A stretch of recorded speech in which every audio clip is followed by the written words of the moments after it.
अस्सलाम वालेकुम एवरीवन, मैं हूँ समन असद, आपके इमेज एंड वार्डरोब कंसल्टेंट। और इस वक्त देखें, मुझे इस किचन में काम करना होता है तो मैं घर से निकलने से पहले इस किचन को बहुत अच्छा साफ़ करती हूँ।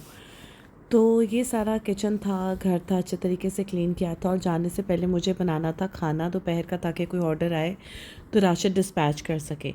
तो चिकन कढ़ाई और आलू कीमा मैंने बनाया था, और इसके बाद मेरे भाई ने मुझे नाश्ते पे बुलाया हुआ था। लेकिन क्या ही कमबख्ती होती है ना काम के दौरान में। बस सोचा तो ये था कि हम डे स्पेंड करेंगे साथ सारे बहन भाई, लेकिन ऐसा हो ना सका। तो नाश्ता किया, और नाश्ता करने के बाद मुझे जाना था रिकॉर्डिंग पे, सो मैं वहाँ से डायरेक्टली निकली हूँ लाहौर न्यूज़।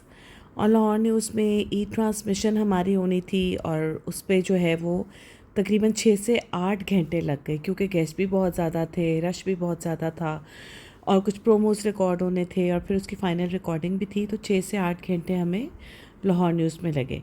तो यहाँ पर मैं तैयार हो रही थी, और उसके बावजूद जो है ना, मेरा ध्यान अपने मज़ेदार किचन की तरफ था, क्योंकि मुझे राशिद के धड़ाधड़ मैसेजेस आ रहे थे कि ऑर्डर आना शुरू हो गया है ईद डे का फ्रोज़न प्रोडक्ट्स का। तो क्या करूं? मैंने कहा सारा ऑर्डर ले लें, कोई मसला नहीं है, मैं अगले दिन उठकर सारा काम तैयार कर लूँगी। लेकिन ये हुआ कि 7 से 8 प्रोडक्ट्स की तैयारी करनी थी।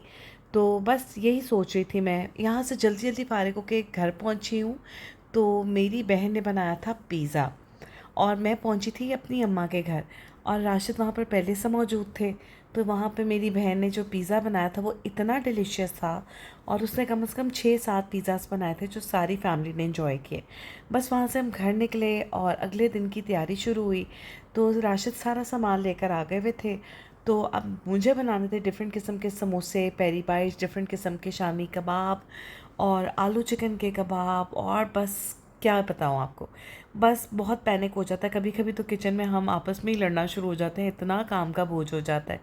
सो ये सारा तूफ़ान था किचन में। और अगले दिन आपको पता है ईद थी, तो ये हमने सारा डिस्पैच करना था कल शाम।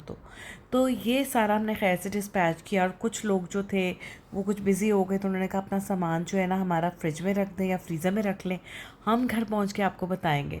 तो वो भी एक ज़िम्मेदारी हो जाती है।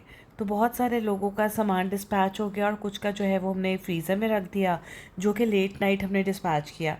सो इस तरह से हमारी ना चांद रात तक की जो एक रूटीन थी। और उसके बाद तैयारी है हमारी अपनी ईद की। तो ईद के लिए फिर मैं गई हूँ राशिद साहब बेकरी, थोड़ा बहुत कुछ किचन का सामान लेकर आई। और मैंने सोचा कि हमारी अपनी ईद भी तो बहुत अच्छी गुजरनी चाहिए। सो इस तरीके से हमारा पूरा दिन जो है ना, ये 2 दिन की स्टोरी है, एक दिन की नहीं है। तो बहुत अच्छा गुजरा अल्हम्दुलिल्लाह, और ऑर्डर भी इतने अच्छे आए थे, तो हमें कोई दुश्वारी नहीं हुई। उम्मीद है आपको वीडियो अच्छी लगी होगी। अल्लाह हाफ़िज़।